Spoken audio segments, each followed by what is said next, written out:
Portland Trailblazers have split, or at least guaranteed themselves a split, of 2 of the 4 biggest games against the toughest opponents down the stretch.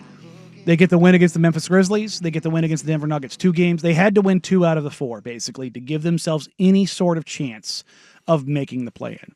They're going to take on the Cleveland Cavaliers tomorrow night. The Cavs did win in Utah the other night after a 4-game skid on the Western Conference. I would imagine they were probably enjoying their time. They've locked up basically the first seed in the Eastern Conference. Yeah.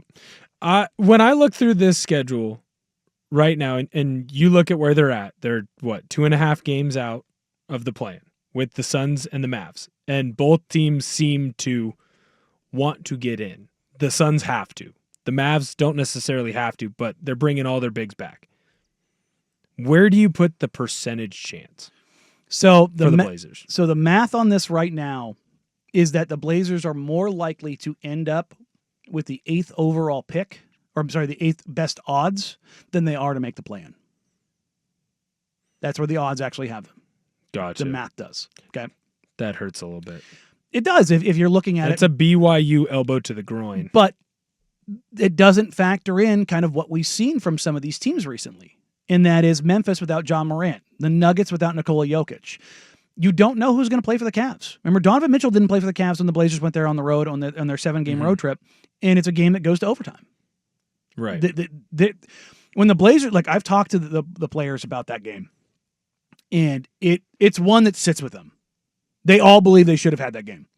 Like I've Denny, and I mean, just talking to those guys about that game, like, I wish I would have done X different. I wish, like, it's one that kind of, it still lingers. Mm-hmm. And look, you can say that about a bunch of games, but that one in particular, I think really, they thought they were going to win that game.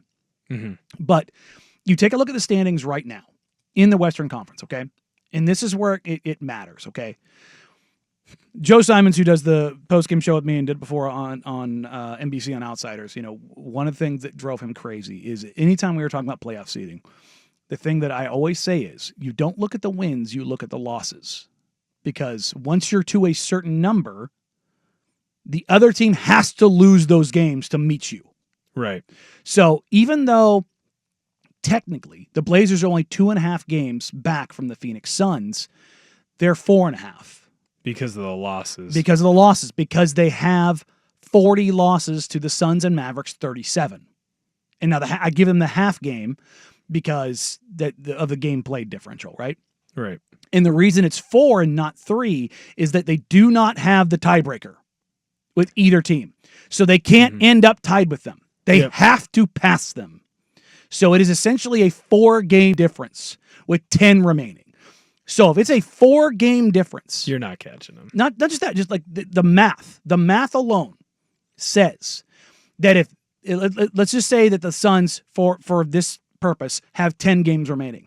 If they only win 1 game, you have to win 5 of your last 10. If they win 2 games, you have to win 6 of your last 10. 3 games, 7. 4 games, 8. You understand what I'm putting down now? I picked it up as soon as you said 1 out of your last 5. Yeah, I'm there. That's why the loss column matters. It's not about how many games you win. It's about how many games they lose. You don't control it. Right. Because you have to pass them, and they have to surpass you in losses. So you just have to keep winning and plugging along and hope and pray. And it's just not going to happen. You look at the schedule. I mean, even if certain players sit out for Cleveland's still a really good team. You just watched a Boston Celtics team, which this Cleveland Cavaliers team has been better than this year, at least in the regular season, sit out a couple guys and they still worked you, right? You go through New York, no one's sitting out. They never do. That's not how Thibodeau runs his team. Not only that, they're without Jalen Brunson. They can't afford it because they're in a seeding battle. They're Golden State, LA. Let's just go through it real quick. Not going to. Which of these games are you comfortable with the Blazers winning?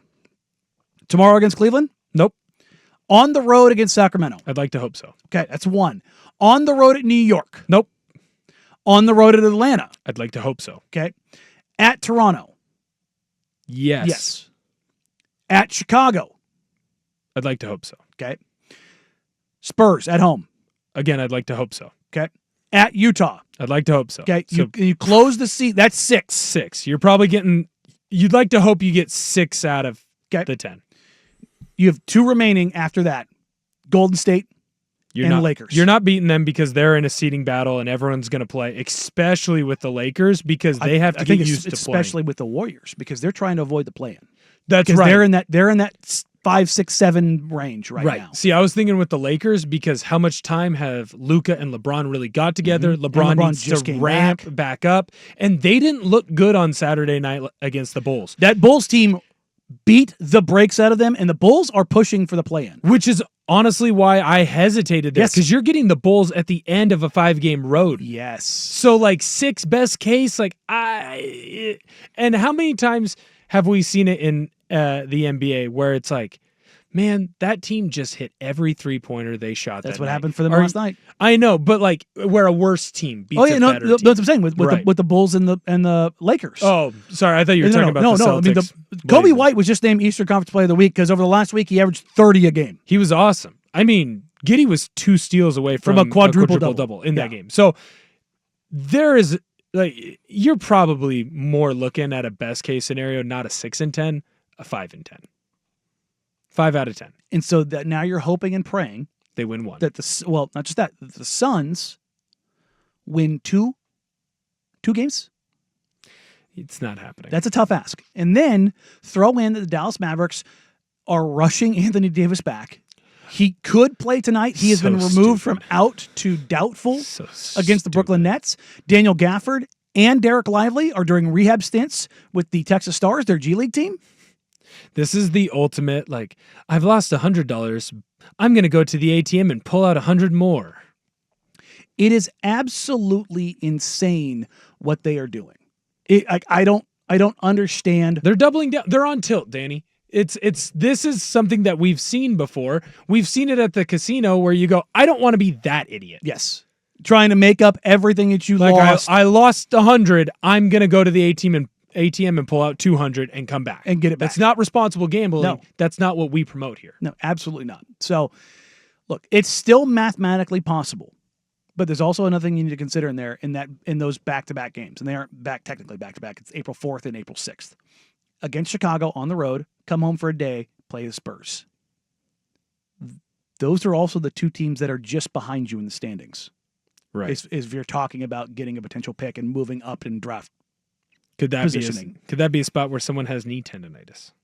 At that point in time, if you lose a wrist contusion, 2 out of 3 or 3 out of 4, the decision's made for you. Right. And then you just kind of wonder what you do because the math will just be the math at that point in time.